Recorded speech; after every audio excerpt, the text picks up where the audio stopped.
Hello dear students, मैं अपने YouTube channel EPIC mathematics classes में आज आपका फिर से स्वागत करता हूं।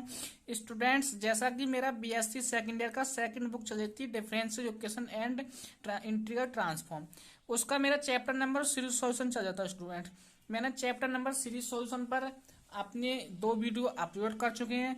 आज मेरे उस चैप्टर का तीसरा लेक्चर है। स्टूडेंट्स, जैसा कि मैंने पिछले वीडियो में इस सीरीज सॉल्यूशन के बारे में, इसका बेसिस कंसेप्ट और इसके वर्किंग मेथड के सब मैंने आपको डिस्कस करा दिए हैं। आज हम उसी चैप्टर पर रिलेटेड जो मोस्ट इंपोर्टेंट एमजेपी आरयूपी में जो हमारे क्वेश्चन पूछे जाते हैं, मैं आज उनको डिस्कस करूंगा, जो कि बहुत ही मोस्ट हैं। अब मैं उसको डिस्कस करने से पहले मैं आपको बताऊं कि जैसा मैंने बताया था कि इसमें 2 प्रकार के मेथड होते हैं कि फ्रोबेनियस मेथड और सीरीज सॉल्यूशन मेथड। तो मैंने यही बताया था स्टूडेंट्स कि कब कौन सा मेथड लगना है आपको, ये सब मैंने आपको पिछले प्रीवियस वीडियो में बता दिए। अब हम उसी को आगे देखते हैं। क्वेश्चन क्या है हमारा कि 2x² y double dash minus x y dash plus 1 minus x² y equal to 0। अब मैंने ये बताया कि इसको हमें क्वेश्चन को हल करने से पहले ये चेक करना होगा कि इसमें मैं पावर सीरीज मेथड लगाऊं या फिर फ्रोबेनियस मेथड लगाऊं। तो चलिए हम उसके लिए, मैंने ये गिवन इक्वेशन है मेरी, उसको मैंने फर्स्ट माना। उसके बाद हम बी नो डैट, हम जानते हैं कि जो हमारे सीरीज सॉल्यूशन की जो हमारा प्रारूप होता है वो क्या होता है। मैंने आपको दिखाया था, ये होता है कि P0x y double dash plus P1x y dash plus P2x y equal to 0। ये मेरा प्रारूप होता है समीकरण का। अब मैं इससे इक्वेटिंग करूं, क्या इक्वेटिंग करूं स्टूडेंट्स, तो इक्वेटिंग करने के बाद मुझे क्या प्राप्त होगा कि P0x की जो वैल्यू प्राप्त होगी मुझे 2x² प्राप्त होगी। उसके बाद मैं बात करूं कि बाई P1 और x की वैल्यू मुझे क्या प्राप्त होगी, -x प्राप्त होगी।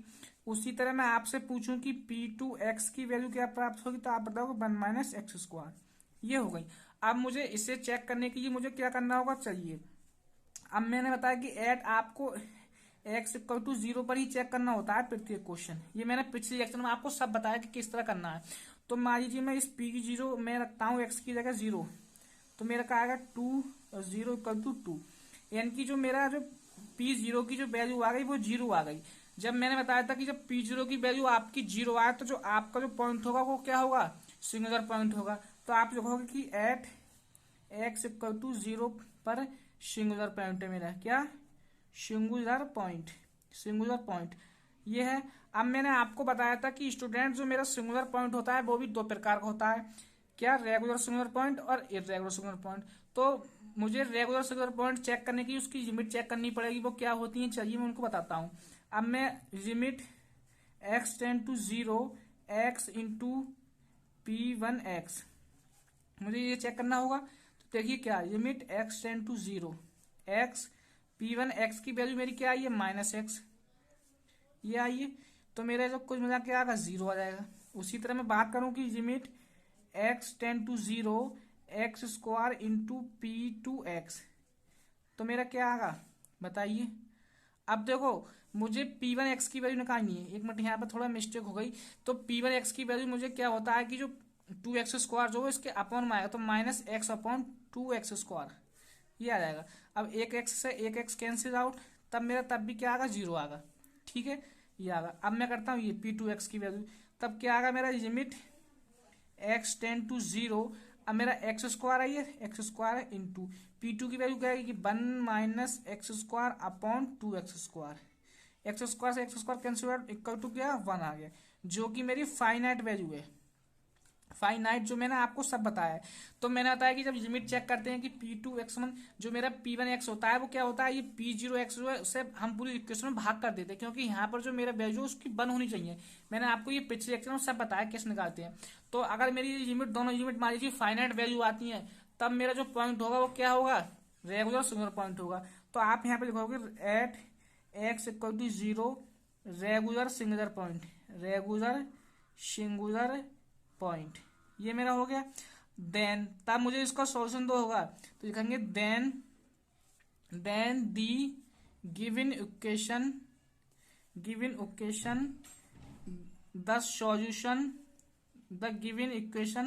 The solution by Frobenius method. मैंने बताया था आपको कि आपको उससे देना है फ्रोबिनियस मेथड, ये होगा आपका।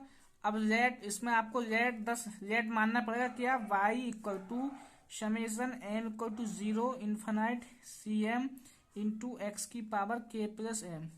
समीकरण मैंने इसको क्या मान ली, 2 मान ली। ये मैंने बताया था आपको पिछले लेक्चर में सब। अब उसके ये मुझे क्या करना होगा, इसका डिफरेंशिएट करना होगा। तो मैं इसका y डैश निकालूं तो क्या आएगा मेरा, ये मेरा y डैश जो आएगा वो क्या आएगा मेरा, y dash equal to limit m tends to 0 e m into ये मेरी पावर आ गया के प्लस एम, ये हो जाएगी एक्स की power k plus m minus 1। ये मेरा डेरिवेटिव आएगा समीकरण 3 वाली मैंने। अब उसके ये मुझे क्या करना होगा, चाहिए मैं इसको आगे पेज से आपको करा देता हूँ क्या होगा, देखते हैं। मान लीजिए मेरा ये है, ये कंडीशन बनी है आपकी। उसके बाद मैं इसका क्या निकाल देता हूँ, वाई डबल डैश निकाल देता हूँ। वाई डबल डैश क्या आ गया मेरा, summation m equal to 0 infinite c m into x plus m और k plus m minus 1 into x की power k plus m minus 1। समीकरण मैंने इसको 4 मान ली, ठीक है। अब उसके ये मुझे क्या करना होगा कि जो मेरी लिखेंगे now the value y and y dash and y double dash putting in equation first. मतलब कि जो मेरी बाई की और बाई डैश और बाई डबल डैश की वैल्यू मुझे इक्वेशन एक में पुट करना है। अब मेरी इक्वेशन एक मेरी क्या है, मेरी इक्वेशन एक में बताऊँ ये है, तो मुझे इसमें पुट करना है। तो मैं इसमें पुट कर देता हूँ क्या, चलिए देखते हैं। जैसे कि मेरा है पहला 2x² बाई डबल डैश की वैल्यू मेरी क्या है, बाई डबल डैश की वैल्यू मेरी ये वाली है, तो मैं यहाँ लिख देता हूँ समेशन m इक्वल टू 0 से इन्फानाइट सी एम के प्लस एम माइनस 1 एक्स की power k plus m minus 2 हो जाएगा ये वाला मेरा यहाँ पर, ठीक है। ये मेरा हो गया, ये बाई डबल डैश की वैल्यू। अब मैं बात करता हूँ कि उसी तरह माइनस एक्स बाई डैश की वैल्यू, बाई डैश की मेरी क्या है, summation m equal to 0 infinite c m के प्लस एम इंटू एक्स की power k plus m minus 1। ये मेरी बाई सिंगल डैश की वैल्यू हो गई। अब मैं उसी तरह बात करता हूँ, मेरा अगली टर्म क्या है कि 1 माइनस x² और बाई की वैल्यू क्या है, summation m equal to 0 infinite c m into x की power k plus m equal to 0। मैंने इस वैल्यू को समीकरण एक में पुट कर दिया। अब चाहिए मैं इसको थोड़ा सा सॉल्व कर लेते हैं क्या, आप थोड़ा सा सॉल्व करते देखते हैं। अब मैं इसकी x² के अंदर मल्टीप्लाई करूंगा तो x की घात यहाँ पर 2 है, यहाँ पर पावर है x की power k plus m minus 2, तो गुणा में घात जुड़ जाएंगे तो -2 ये और +2 है, तो कट के क्या बचेगा, 1 बचेगा। तो मेरा ये बचेगा, क्या बचेगा देखिए, मैं इसको यहाँ से लिख देता हूँ 2 अब मैं x² के अंदर मल्टीप्लाई करता हूँ तो समेशन 0 cm इस तरह हो गया। ये मेरा टर्म पूरी ऐसे जाएगी k plus m minus 1 x की पावर k प्लस एम बचेगा मेरा, ठीक है। अब उसी तरह मैं अगली टर्म की मल्टीप्लाई करता हूँ, देखिए क्या है मेरा अगला टर्म क्या है, बात करते हैं माइनस। अब इस x की पावर 1 है, यहाँ पर x की power k plus m minus 1 है, तो ये भी गुणा में घात जुड़ जाएंगी, तो मेरा हो जाएगा c m equal to 0 c m के प्लस एम इंटू एक्स की पावर के प्लस एम, ये हो गया। उसी तरह मुझे अगली टर्म की इसकी मल्टीप्लाई करनी है, तो 1 से मल्टीप्लाई करूँगा तो मेरा ये टर्म आ जाएगी summation m equal to 0 infinite c m x की पावर के प्लस एम, ये हो गया। अब इस x² की इसमें मल्टीप्लाई करूंगा तो मेरा आएगा minus summation m equal to 0 infinite c m into x की power k plus m plus 2 हो जाएगा इक्वल टू 0 मेरी समीकरण, क्योंकि गुणा में घात जुड़ जाएंगी मेरी। अब देखिए मुझे k प्लस एम की पावर वाली टर्म एक तरफ करनी है और k प्लस एम की पावर वाली टर्म मुझे एक तरफ करनी है। अब देखो k प्लस एम की पावर ये भी है, ये भी है, ये भी है, इन तीनों में से मुझे क्या क्या कॉमन है वो लिखना है और देखते हैं। चलिए मेरा इसमें से कॉमन है कि समेशन एम इक्वल टू 0 से इन्फानाइट सी एम क्या है, तो क्या बचेगा 2 k प्लस एम माइनस 1 बचेगा minus k plus m plus 1 और x की पावर k प्लस एम मेरा कॉमन है, वो मैंने यहाँ लिख दिया। अब मेरा दूसरी टर्म तो खाली c m equal to 0 summation c m x की पावर k प्लस एम की तो मेरी एक ही टर्म है, वो मैंने इक्वल टू क्या है 0, ये हो गया मेरा। अब उसके बाद मुझे क्या करना है देखते हैं। उसके बाद मुझे थोड़ा सा उसको और सॉल्व कर देना है। क्या देखते हैं, 0 to ∞ cm। मैं मान लीजिए इस 2 के अंदर मल्टीप्लाई करता हूँ तो क्या हो जाएगा, 2k+m का होल स्क्वायर -2km, तो ये -3k+m हो जाएगा। -2 ये हो जाएंगे और एक ये, और =1 हो जाएगा मेरा। और ये चल ही रहा है मेरा x⁻k+m माइनस समेशन m =0 से ∞cm इंटू x⁻k+m+2 =0। ये हो गया। अब देखिए मुझे इसके फैक्टर बनने हो तो मैं 2 की मल्टीप्लाई 1 से जोड़ के 3 फैक्टर बनने हैं, तो इसके थोड़ा सा मैं फैक्टर सॉल्व कर देता हूँ।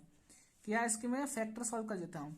तो 2k+m, अब मेरे इसके फैक्टर हो जाएंगे 2k+m minus k+m+1 x⁻k+m minus summation m =0 से ∞cm इंटू x⁻k+m+2 =0। ये मेरी टर्म हो गई। अब मुझे थोड़ा सा और इसको मुझे सिंप्लीफाई करना है, देखते हैं क्या होगा। तो cm हो जाएगा ये मेरा, यहाँ से मेरा 2k+m कॉमन है, मेरे यहाँ बचेगा k+m-1, यहाँ से माइनस कॉमन है, k+m-1, इस तरह हो गया। ये मेरा चल रहा है x+k⁻m, और ये मेरी टर्म मुझे अभी मैंने कुछ नहीं किया, इसको cm इंटू x⁻k+m+2 =0। ये हो गई मेरी। अब उसके बाद मुझे क्या करना है, थोड़ा सा देखिए, मैं थोड़ा सा और सॉल्व कर देता हूँ। cm =0 समेशन cm, ये मेरा बचा k+m-1 और 2k+m-1, ये मेरा बचा। और x⁻k+m मेरा ये same to same summation m =0 से ∞cm इंटू x⁻k+m+2, ये मेरा =0। ये हो गया। अब उसके लिए मुझे क्या करना होगा देखते हैं। अब इसके लिए मुझे क्या करना होगा कि मैं इसको समीकरण नंबर 5 मान लेता हूँ। ठीक है, अब मैंने आपको वर्किंग रूल तो सब लिखा दिए फ्रोबेनियस मेथड के, तो मैं बस उन्हीं को अप्लाई करता हूँ। आपने अगर पिछले लेक्चर नहीं देखा तो आप प्लीज उस लेक्चर को देखें। अब मैं क्या करता हूँ कि इसके अब करता हूँ इक्वेटिंग, मेरा वर्किंग रूल में ये स्टेप था, equating the zero of the coefficient the smallest power of, मतलब कि जो मेरी x की जो पावर है उसमें सबसे छोटी वाली पावर देखनी है। क्या है मेरा x⁻k+m है, ये x⁻k+m+2, यानी कि ये पावर मेरी बड़ी है, ये छोटी है, तो मुझे ये देखना है। अब उसके साथ स्टूडेंट्स मुझे ये ध्यान रखना है कि मुझे यहाँ cm जो है, मुझे c को 0 बनाना है। तो यहाँ 0 कब होगा, जब मैं m की जगह 0 पुट करूंगा। तो जब मैं m की जगह यहाँ 0 पुट करूंगा तो मेरी x की पावर k बचेगी, तो मुझे वही लिखना है यहाँ पर x की पावर k। लिख दिया कब, अब मुझे यहाँ लिखना है कब, वैन जब m बराबर मेरा 0 हो। ठीक है, तब देखिए मुझे क्या करना होगा। इसमें 0 पुट करता हूँ, इसमें मैं 0 पुट करता हूँ, तब क्या मेरी कंडीशन क्या बनेगी। तो मेरी कंडीशन ये बनेगी कि c0 के इसकी जगह 0 -1 2k+0 -1 और x की पावर k बचाई, तो मैंने इक्वल टू 0। ठीक है, ये बन गई कंडीशन। अब आपको यह लिखना होगा c0 मेरा कभी 0 नहीं हो सकता, क्योंकि अगर ये 0 हो गया तो मेरी पूरी टर्म 0 हो जाएगी। अब देखिए आगे मेरा क्या बचा, मैं चलो थोड़ा सा इसको यहाँ से सिंप्लीफाई कर देता हूँ। इस तरह तो मेरी ये कंडीशन बची, क्या बची कि k-1 2k-1 ये बची इक्वल टू 0। ये हो गया मेरा। उसके बाद मुझे अगर मैं k की वैल्यू पूछूं तो आप मुझे बताओगे कि k बराबर मेरा बचा 1, k बराबर मेरा हो जाएगा 1 और एक k बराबर हो जाएगा 1/2। तो आप यहाँ सकते हो जो मेरे रूट्स आए कैसे आए, डिस्टेंस आए, देख सकते हो आप, रूट्स आर डिस्टेंस, जो मेरे रूट्स हैं वो डिस्टेंस है। एंड डिफर, इनका जो डिफरेंस है, इनका जो डिफरेंस है वो क्या है, इनका डिफरेंस जो है वो मेरा इंटीजर नहीं है, तो y differ does not integer. Does not integer. ठीक है, ये मैंने लिख दिया यहाँ पर। तो मेरा ये केस नंबर फर्स्ट हो गया। अब उसके बाद मुझे उसकी ये मेरा ये इक्वेशन 5 थी। अब इसी इक्वेशन में मेरी जो बड़ी पावर है मुझे इसको इक्वेट करना है, मतलब मुझे कि इन दोनों पावर को पहले सेम करना होगा। तो मैं इन दोनों पावर को सेम कैसे कर पाऊंगा, मुझे यहाँ m की जगह m+2 पुट करना होगा, तभी तो मेरी x की पावर k+m+2 होगी। इधर भी मेरी x की पावर k+m+2 है। तो मैं वही लिखता हूँ यहाँ पर, देखते हैं क्या मैं लिखता हूँ यहाँ पर, वही कि equating to the zero coefficient of the power of x की पावर k+m+2। कब है ये कंडीशन, वैन जब मेरा m बराबर m+2 है, मुझे पुट करना है। इस समीकरण में इक्वेटिंग कर रहा हूँ जीरो समीकरण का है मेरी। देखो 5 स्टूडेंट्स, मेरी समीकरण ये 5 थी, ये थी मेरी 5 समीकरण, ये वाली। अब मुझे इसमें इक्वेटिंग करनी है। तो देखो मुझे यहाँ पर x की पावर k+m है, तो मुझे m की जगह m+2 पुट करूंगा, तभी तो मेरा बन पाएगा कंडीशन x की पावर k+m+2। तो जहां जहां मेरा m है वहां पर मुझे m+2 पुट करना है। देखिए इस समीकरण 5 में, मेरी समीकरण 5 ये है। तो मुझे ये हो जाएगा c m+2 into k m+2 -1 2 k m+2 -1, इस तरह हो गया मेरा। और ये हो जाएगा x की पावर k+m माइनस, ये हो जाएगा cm = 0। ये मेरी इक्वेटिंग हो गई जीरो से। ठीक है, अब उसके बाद मुझे आगे की ये इसको हल करना होगा सॉल्व थोड़ा सा। देखिए क्या, तो मैं आपसे पूछूं कि cm+2 की वैल्यू, तो आप क्या बताओगे कि 1/k + m+1 2k + 2m+4 यानी कि 3, और ये हो जाएगा cm। ये मेरी मतलब cm+2 की वैल्यू निकल जाएगी। अब मान लीजिए मैं आपको ये मानता हूं समीकरण नंबर 6। ठीक है, अब देखो स्टूडेंट्स, यदि आप इसकी मान निकालना चाहते हो तो आप उसको फाइंड कर सकते हैं। और मैं आपको छोटी सी एक ट्रिक बता रहा हूँ आपको समय।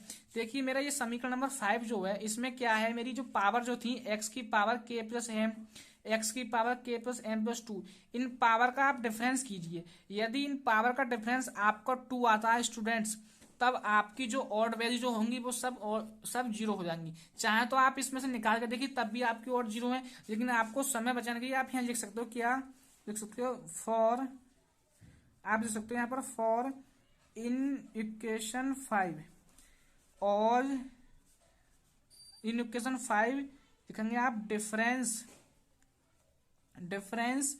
The power of. अब आपका जो समीकरण 5 है उनमें से डिफरेंस निकालिए पावर का। तो क्या आएगा कि k+m - k - m -2 = 0, ये आएगा। तो मेरा कुछ मिला के क्या बचेगा, मेरा -2 आ गया। या -2 आए या +2 आए, तो मेरा 2 आना चाहिए। तो मेरे 2 जो सम वैल्यू है, तो आप इसका अपोजिट यानी कि विषम ऑड नंबर जो है वो सारे के सारे जीरो हो जाएंगे। तो आप यहाँ ले सकते हो all the odd coefficient of coefficient are 0 will be, यानी कि जो आपके सिगरे ऑड कोफिशिएंट जो होंगे वो जितने भी वो आपके जीरो होंगे। आपको ये ट्रिक समझ सकते हैं कि आपकी अगर कहीं पर भी आपको समाज में जो आपकी पावर्स हो उनका अगर डिफरेंस 2 दिखाई दे, तो आप स्टूडेंट सीधे सीधे जो भी आपके ऑड कोफिशिएंट है आप उनको जीरो कीजिए। तो चलिए मैं क्या करता हूँ, अब जो ऑड मेरे कोफिशिएंट है क्या, C1 = C3 C5, इस तरह मेरे C7 क्या सब क्या होंगे, जीरो होंगे। तो आप मैं इसको समीकरण नंबर क्या मान सकता हूँ, इसको 7 मान सकता हूँ इस तरह। अब देखिए मेरा ऑर्डर मिल गया, तो मुझे वो निकालनी क्या, देखिए अब मैं लिखूंगा समीकरण 6 से क्या। अब देखिए मुझे m की जगह यहाँ पुट करना होगा 0, तभी तो मैं m2 की वैल्यू निकाल पाऊंगा। तो लिखेंगे आप m = 0 putting in equation first, मैं m की जगह 0 पुट कर रहा हूँ समीकरण नंबर 6 में। तो मेरा हो जाएगा C2 = 1/k + m, और ये हो जाएगा मेरा 2k + 3, और ये हो जाएगा मेरा C0। तो मेरी ये C2 की वैल्यू निकल जाएगी। अब उसी तरह मुझे किसकी निकालनी है, C2 की निकाल, C4 निकाल देता हूं मैं। चलिए मैं इसको अगले पेज से बता देता हूं। तो मैं आपको यहाँ पर अगले पेज से करा देता हूँ क्या। अब मुझे यहाँ पर देखिए स्टूडेंट्स, मेरी समीकरण नंबर 6 है, C4 है। अब मुझे यहाँ से C3 तो मेरी 0 है, मुझे C4 बनाया तो मुझे m की जगह 2 पुट करना होगा। तो आप लिख सकते हो कि m बराबर 2 पुटिंग इन इक्वेशन 6, m बराबर 2 पुटिंग इन इक्वेशन 6। अब देखिए आपकी इक्वेशन 6 ये वाली है, तो आपको इसमें 2 पुट करना है, तो मैं आपके लिए यहाँ पुट कर देता हूँ। क्या, तो ये हो जाएगा मेरा C4 इक्वल टू 1 अपॉन, आपकी जो कंडीशन बनेगी इसमें, अगर आप इसमें पुट करते हो तो 2, तो ये जाएगा k प्लस 2 पुट करते हो तो 3 हो जाएगा, और ये हो जाएगा 2 यानी 4 7, तो k प्लस 3 और 2k प्लस 7 हो जाएगा मेरा, k plus 3 into 2k plus 7, और ये मेरा हो जाएगा इधर C2, ये हो जाएगा मेरा, क्योंकि मुझे यहाँ पर देखिए समीकरण 6 मेरी ये है, इसमें m की जगह 2 पुट करो C2 हो जाएगा। अब जो मेरी C2 की वैल्यू आई है स्टूडेंट्स, मुझे यहाँ पर पुट करनी है। जो मेरी C2 की वैल्यू अभी आई थी, क्या आई थी मेरी, ये आई है, मैं आपको दिखाऊं ये, तो वो यहाँ मुझे रखने दिए। चलिए क्या, तो मैं इसको इस तरह कर सकता हूँ, ये मेरी हो जाएगी condition 1 upon k plus m 2k plus 7 इस तरह, और जो मेरी C2 की वैल्यू है क्या है मेरी 1 अपॉन k प्लस 1 और 2k प्लस 3 इस तरह C0। अब मेरी C4 निकल जाए। अब इसी तरह मैं C6 निकाल सकता हूँ, C8 निकाल सकता हूँ, तो मैं C4 तक ही रहने देता हूँ। अब मेरे जो C4 C6 C1 C3 के मान है, मुझे समीकरण नंबर 2 में पुट करना है, जो कि मैंने शुरू में आपको एक समीकरण मानी थी। क्या, जैसे कि मैंने जो माना था शुरू में लेट y बराबर ऐसे इस तरह सॉल्यूशन माना था समेशन CM इंटू एक्स की पावर k प्लस m, जो मैंने सॉल्यूशन शुरू में माना था स्टूडेंट्स। तो अगर मान लीजिए मैं इसमें m बराबर 0 1 2 3 इस तरह पुट करूं, तो मेरी कंडीशन क्या बनेगी, एंड, तो मेरी बनेगी यहाँ पर ये कंडीशन क्या बनेगी, मैं 0 पुट कर रहा हूँ m बराबर, तो बनेगा C0 plus C1 x C2 x square plus C3 x की घात 3 इस तरह डॉट डॉट चलती चली जाएगी, और x की पावर k ये बनेगी। तो मुझे इसी में C1 C0 की मान पुट करनी है। चलिए मैं क्या करता हूँ, यहाँ पर लिख देता हूँ, यहाँ पर तो लिखूंगे पुटिंग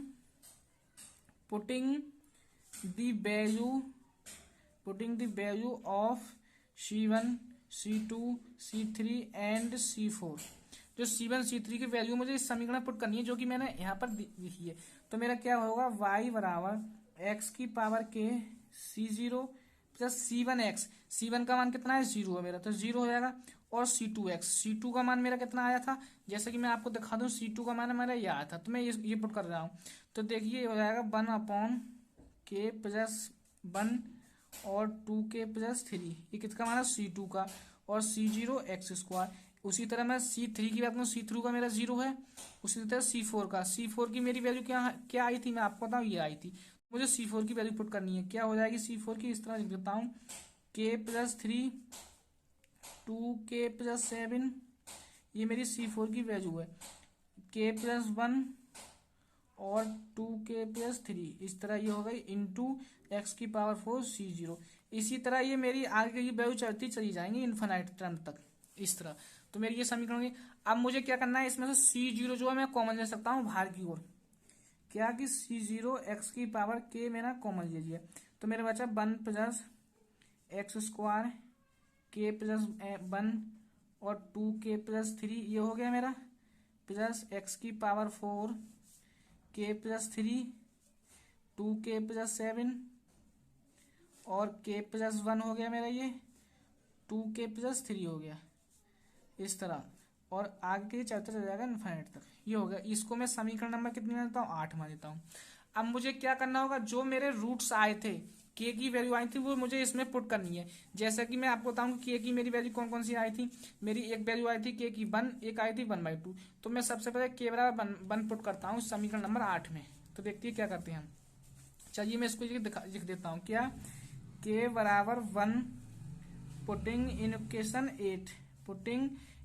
इक्वेशन 8 में, जो मेरी समीकरण 8 है उसमें k की वैल्यू में 1 पुट कर देता हूँ। तो ये क्या हो जाएगा, y equal to C0x 1 plus x square 2 into 5 plus x की घात 4, और ये हो जाएगा मेरा 4 इंटू 9 इंटू 2 इंटू 5, इस तरह मेरा ये आगे चलता चला जाएगा। किसकी वैल्यू, ये मैंने के बराबर 1 पुट किया समीकरण 8 में, तो मेरा ये आ गया। तो मैं इसको ये भी मान सकता हूँ क्या, ए यू से मान लिया मैंने।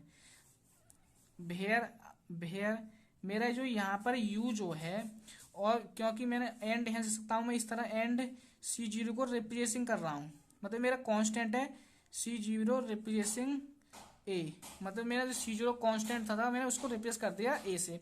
तो मैं इसकी जगह C0 की जगह ए पुट कर दिया, और जो मेरा वेयर u बराबर जो मेरा मान बचा क्या था, x plus x square 2 into 5 x की पावर 4 इंटू 9 इंटू 2 इंटू 5, इस तरह मेरा चलता चला जाएगा। किसकी, मेरी एक वैल्यू ये निकल जाएगी। तो मेरा एक आंसर, इसको मैं चाहे तो समीकरण नंबर 9 मान सकता हूँ। अब मुझे उसी तरह के बराबर 1/2 पुट करना है समीकरण नंबर इस 8 में, क्योंकि मेरे 2 रूट्स आए थे। अब चलिए मैं उसकी आपकी पुट करता हूँ, क्या आगे पेश से करा देता हूँ कि के बराबर 1/2 लिख देता हूँ मैं, पुटिंग के बराबर 1/2 पुटिंग इन इक्वेशन 8, जो मेरी समीकरण 8 है उसमें के की जगह मुझे 1/2 पुट करना है। अब समीकरण 8 आपको क्या है मैं आपको बता देता हूँ, ये है मेरी समीकरण नंबर 8 ये। तो मैं इसमें लिखता हूँ y बराबर एंड, यहाँ पर एक चीज और लिख सकता हूँ मैं, एंड रिप्रेजेंटिंग क्या, कि जो मेरा C0 है, अब मैं जब एंड रिप्रेजेंटिंग C0 इंटरचेंज किया बी में, मैंने जो C0 है उसको इंटरचेंज कर दिया बी में, कांस्टेंट है मेरा, कांस्टेंट मान लिया। तो मेरा हो जाएगा b x की पावर 1/2 1 प्लस ये मेरा एक्स स्क्वायर। अब देखिए मैं इस के की जगह रखूंगा 1/2, तो 1/2 और के हो जाएगा मेरा 3/2 इंटू इस के की जगह रखूंगा 1/2, तो ये हो जाएगा मेरा 4 प्लस, उसी तरह मैं एक्स की पावर 4 ये हो जाएगा, इस के की जगह 1/2 रखूंगा मैं, तो ये हो जाएगा मेरा 7/2 इंटू इस के की जगह 1/2, तो ये हो जाएगा मेरा 8 प्लस 1/2 3/2 हो जाएगा ये, उसी तरह ये हो जाएगा 4 ये हो जाएगा। और ये इसी तरह मेरे कहाँ तक आगे तक इन्फिनिट टर्म तक चलते चले जाएंगे ये मान। तो चलिए अब मैं देखो इसको थोड़ा सा बता देता हूँ आपको, थोड़ा सॉल्व कर देते हैं। आप इसको इस तरह लिख सकते हैं, वाई वी एक्स की power 1/2 1 plus x square 2 into 3 हो जाएगा ये, प्लस एक्स की पावर 4 ये हो जाएगा। इसको मैं 2 से काट देता हूँ, यहाँ पर कितना है ये मेरा क्या है मल्टीप्लाई में है सब 4 बार, इसको 2 से 2 बार, तो ये हो जाएगा मेरा 2 इंटू 3 इंटू 4 इंटू 7 प्लस इस तरह मेरा आगे की चलता है। अब मैं इसको मान लेता हूँ क्या, b और b से कर लेता हूँ, मैं इसको मान लेता हूँ। तो मैं लिख सकता हूँ यहाँ पर वेयर जो मेरा b बराबर क्या बचा टर्म, x की power 1/2 1 plus x square 2 into 3 plus x की पावर 4 2 इंटू 3 इंटू 4 इंटू 7, इस तरह मेरा आगे को चलता चला जाएगा इनफाइनाइट तक, ये हो गया। तब मुझे जो मैंने के बराबर 1 पुट किया, तब मेरा ये मेरी ये मन का है वैल्यू मेरी ये आई, और मैंने के बराबर 1/2 पुट किया, तो अब मुझे इस दोनों को वैल्यू को पुट करके लिखना है, मेरा आंसर आ गया। तब आप यहाँ पर लिख सकते हो, इसको मान सकते हो समीकरण 10 यहाँ पर। तो आप यहाँ पर बस आपको फाइनल सॉल्यूशन की लिखेंगे आप, हेंस द फाइनल सॉल्यूशन लिख सकते हैं y using in equation 9th and 10th, ठीक है। एडिंग से तो क्या होगा, एडिंग अगर मैं इसको एडिंग करूं तो y बराबर मेरा ए यू प्लस बी वी ये हो जाएगा मेरा सॉल्यूशन। इन दोनों को एडिंग करते हैं समीकरण 9 से। तो आप यहाँ पे सकते हो वेयर ए एंड बी क्या है मेरे आर दी आर्बिट्ररी